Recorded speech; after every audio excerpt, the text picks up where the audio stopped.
Fala galera, beleza? Aqui é o Felipe e hoje vou ensinar-vos um pouco sobre os conjuntos numéricos.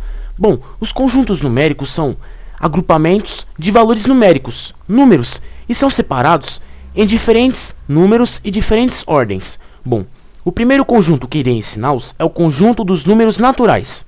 Bom, o conjunto dos números naturais é formado por números inteiros positivos e é dado pela letra N. Aqui eu tenho um exemplo. Bom, como eu havia dito, o conjunto dos números naturais é formado por números inteiros positivos. Eu represento este conjunto pela letra N. Então eu vou representar N é igual a 0, 1, 2, 3, 4, 5, 6, 7, 8, 9, 10 e assim por diante. Note que o N representa o conjunto dos números naturais. E o conjunto dos números naturais é 0, 1, 2, 3, 4, 5, 6, 7, 8, 9, 10. E são positivos. E além disso, eu incluo o zero, pois em todos os conjuntos eu vou incluir o zero em alguns critérios. Bom, um outro conjunto que eu posso fazer a partir do conjunto dos números naturais, o seu subconjunto, é o conjunto dos números naturais não nulos, ou seja, eu vou retirar o zero deste conjunto, e é representado pela letra N com um asterisco do lado, que quer dizer que eu vou representar o conjunto dos números naturais não nulos. Eu vou retirar o zero deste conjunto, que irá ficar 1, 2, 3, 4, 5, 6, 7, 8, 9, 10 e assim por diante. Note que eu tirei o zero deste conjunto. Então, como eu havia dito, o conjunto dos números naturais é formado por números inteiros positivos. Bom, depois do conjunto dos números naturais, agora eu vou ensiná-los sobre o conjunto dos números inteiros. Bom, o conjunto dos números inteiros é formado por números inteiros positivos e negativos, e é dado pela letra Z. Aqui eu tenho alguns exemplos. Bom, como eu havia dito, o conjunto dos números inteiros é formado por números inteiros positivos e negativos. Bom, aqui no caso, eu vou representar o conjunto dos números inteiros pela letra Z, que irá ficar menos 3, menos 2, menos 1, 0, 1, 2, 3, 4, 5, 6, 7 e assim por diante. Aqui, neste conjunto, note que tem números negativos, o zero, e números positivos, onde os números negativos e os números positivos, eles são infinitamente, ou seja, eles não possuem um fim.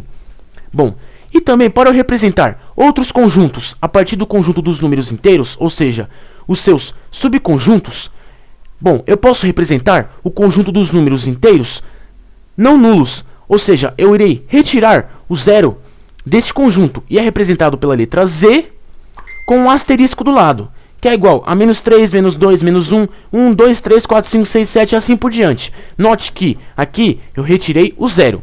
Bom, um outro subconjunto que eu posso formar é o conjunto dos números inteiros positivos, ou seja, eu irei representar nesse conjunto só os números positivos e também o zero, e é representado pela letra Z com um sinal de adição, que é 0, 1, 2, 3, 4, 5, 6, 7, 8, 9, 10 e assim por diante. Note que, neste conjunto, eu só represento o zero e os números inteiros positivos infinitamente. E também um outro subconjunto que eu posso representar é o conjunto dos números inteiros negativos, que é representado só pelo zero e pelos números inteiros negativos, que é dado pela letra Z com o sinal de subtração, que é igual a 0, menos 1, menos 2, menos 3, menos 4, menos 5, menos 6, menos 7 e assim por diante. Note que neste conjunto eu só represento o zero e os números inteiros negativos infinitamente. Bom, como eu havia dito, o conjunto dos números inteiros é formado por números inteiros positivos e negativos. Bom, depois do conjunto dos números inteiros, eu vou ensinar-vos agora o conjunto dos números racionais. Bom, o conjunto dos números racionais é formado por frações e decimais e é dado pela letra Q. Exemplos. Bom, como eu havia dito, o conjunto dos números racionais é formado por frações. E dessas frações eu posso obter decimais, que os dois, por serem números inteiros e naturais, são números racionais. Aqui eu tenho exemplos. Menos 1, menos 8, menos 8 quintos, menos 2 terços, 2, 5. Bom, aqui os números que eu falei são todos números do conjunto dos números racionais. Bom, para que vocês possam entender sobre o conjunto dos números racionais, primeiro eu vou ensinar sobre as frações. As frações, elas pertencem aos números racionais e elas podem ser dois tipos de frações, que podem gerar decimais. Bom, primeiro eu vou ensinar sobre o primeiro tipo de fração. Bom, aqui eu tenho exemplos. Menos 1/5.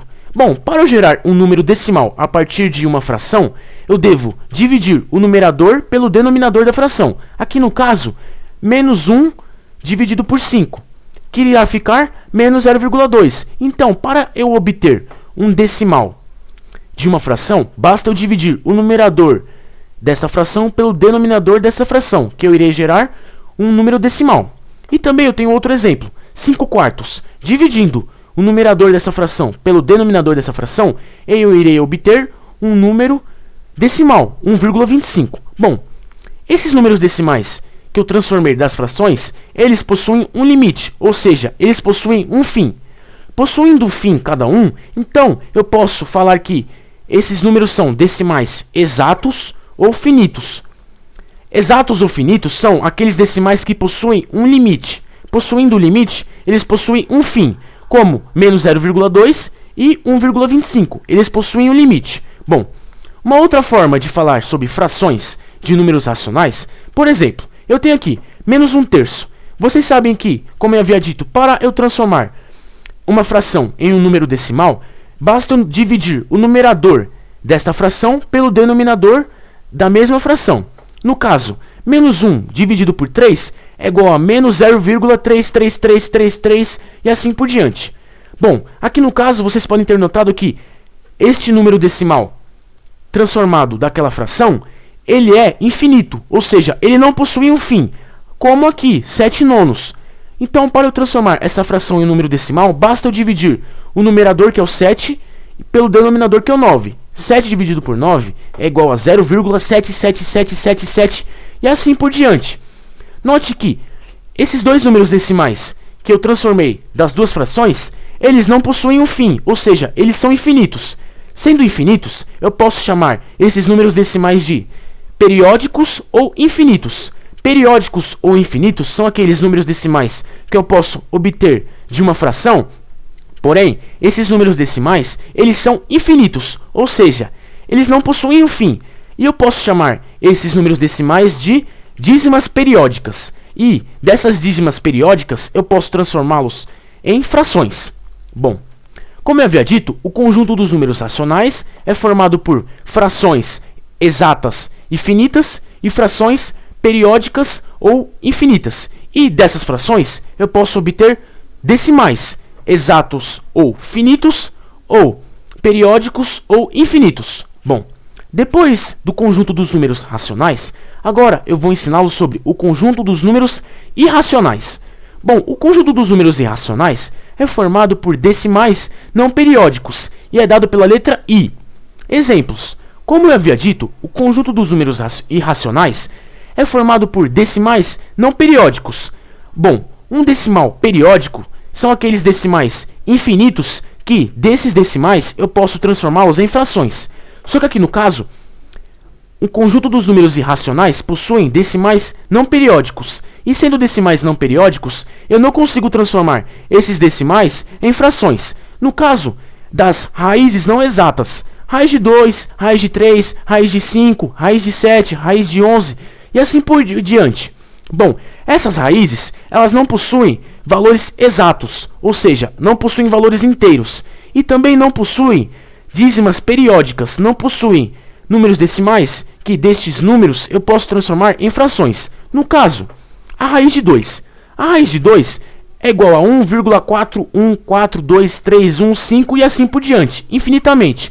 Ela é uma raiz não exata, porque a raiz de 2 gera um decimal que é um decimal periódico, só que ele é não periódico. Sendo não periódico, eu não consigo transformar este decimal em uma fração. E não conseguindo fazer isso, ele é um número irracional, igual a raiz de 3, que é 1,7320508 e assim por diante, infinitamente. Bom, a raiz de 3, ela gera um número decimal periódico, só que ele é não periódico. Sendo não periódico, eu não consigo transformar esse número decimal em uma fração. E não conseguindo fazer isso, ele é um número irracional. E também, um outro número irracional que conhecemos é o valor de π, que usamos muito em circunferências e em círculos, que é dado pelo número 3,14, 15, 92, 65, 35 e infinitamente.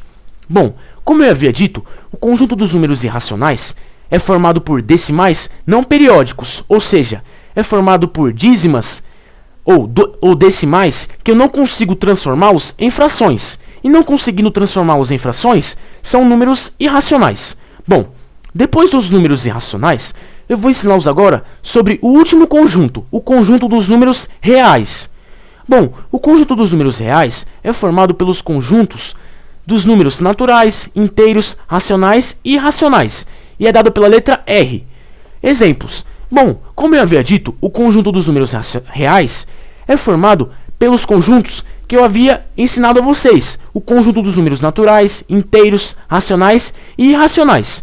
E todos esses conjuntos estão dentro um do outro, e estando dentro um do outro, eles estão dentro do conjunto dos números reais. Por exemplo, o conjunto dos números naturais, ele está dentro do conjunto dos números inteiros, que está dentro do conjunto dos números racionais, que está separado do conjunto dos números irracionais, que todos esses conjuntos que eu acabei de falar está dentro do conjunto dos números reais.